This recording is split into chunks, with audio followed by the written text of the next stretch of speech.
When you think of fall flowers and decor, you think pumpkins, corn stalks, and of course, chrysanthemums. Mums are the quintessential fall flower. In fact, they are so popular that there are several festivals that celebrate this flower all across the United States in the autumn months. However, these plants often get a bad rap.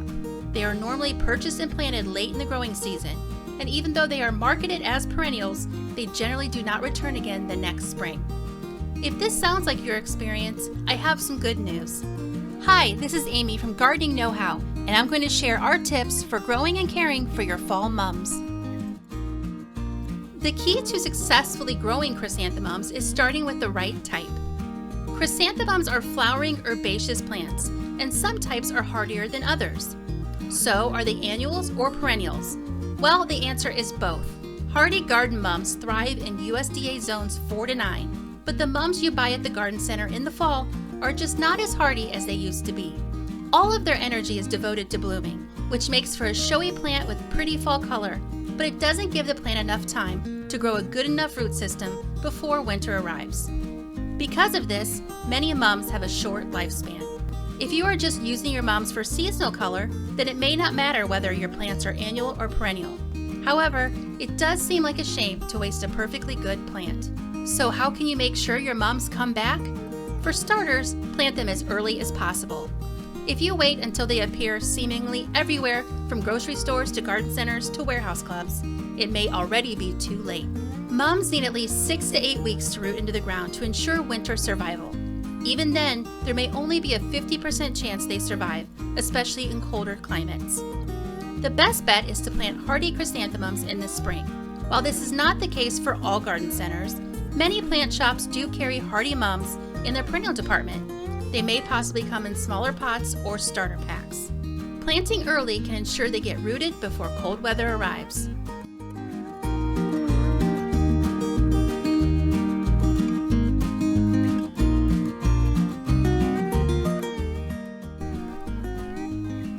When buying mums, whether in spring or fall, it is best to pick out plants that are tightly budded, not split, and in good shape overall. Mums growing in small pots can dry out very easily, so be sure to check the soil before making your purchase. Dry plants will often wilt, giving you an indication of lack of water.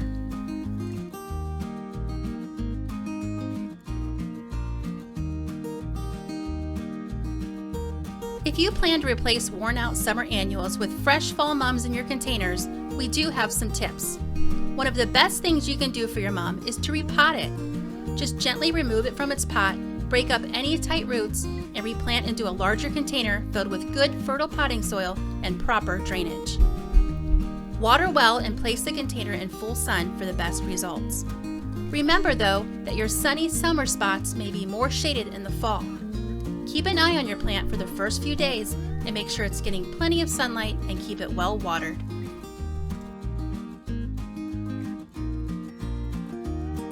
If planting your mums in the ground, choose a sunny, well-drained spot in the landscape. They will grow in partial shade, but they tend to get leggy while reaching for sunlight. When planting your mums, also consider planting them in a somewhat sheltered location where they will not be exposed to winter winds that can decrease their chances of winter survival. Another factor in winter survival is saturated soil. Sometimes it isn't the cold that kills mums, but rather soil that remains wet and saturated over the winter. This is why choosing a spot with very well-drained soil is crucial.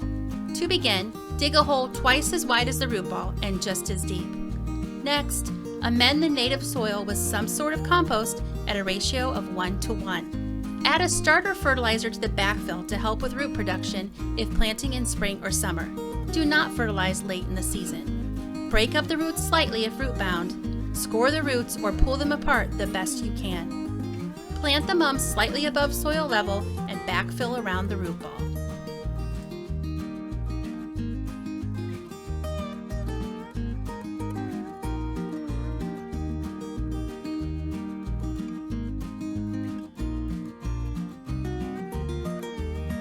As far as feeding your plants throughout the growing season, they will benefit from a dose of fertilizer in the spring and early summer. Just 1 or 2 applications per season is enough to give them the boost they need to grow, bud, and bloom.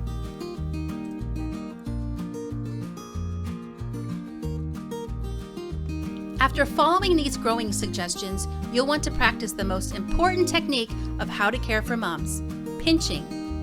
Many mums grow a bit wild, possibly overgrowing their space or splitting before the fall season arrives. To prevent this, you need to pinch off the new growth as it develops.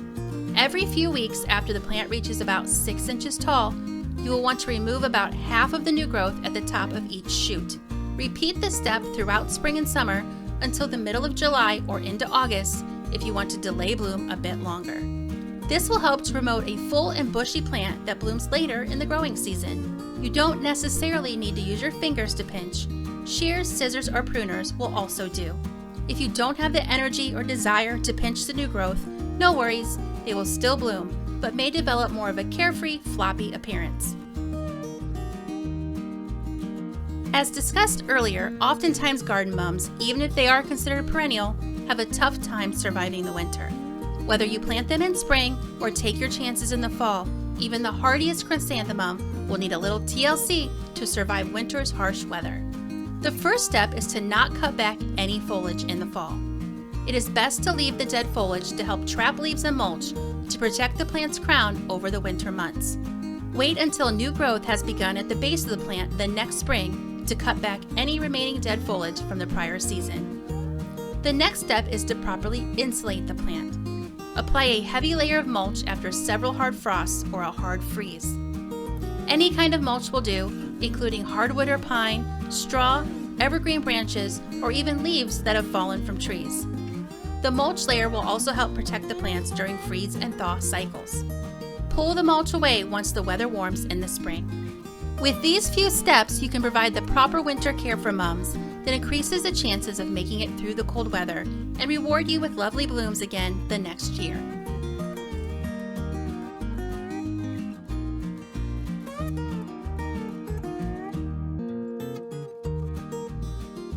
Mums can add color to landscapes or containers all on their own, but they also pair nicely with other fall bloomers and foliage accents.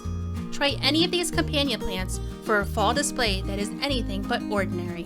Ornamental grasses can add whimsy, movement, and texture, along with your colorful mums. Smaller sized grasses are perfect for patio pots. Pansies are cool season annuals that will continue to bloom into winter, even after multiple frosts and freezes. Add a spicy flair with ornamental peppers in a wide range of fun, bright colors that include red, orange, yellow, and purple.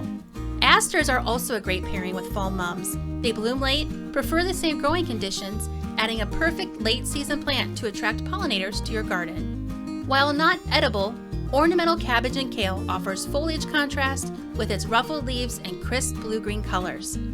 They perform best in cooler weather, with color actually intensifying as the season progresses. For additional contrast, perennial coral bells offer a wide range of color and variation. They can add that perfect amount of fall color and texture to add to the landscape or in containers. Celosia can help provide a long-lasting, upright accent to patio pots with fluffy-looking flowers that also tolerate cooler temperatures. And of course, pumpkins and gourds can be added to round out your fall display. Just stack them alongside the mums or atop a straw bale, and be sure to tuck mini pumpkins and gourds into the front of the planters to fill up space. So now you have the know-how to properly plant, pinch, and provide protection for your prized mums.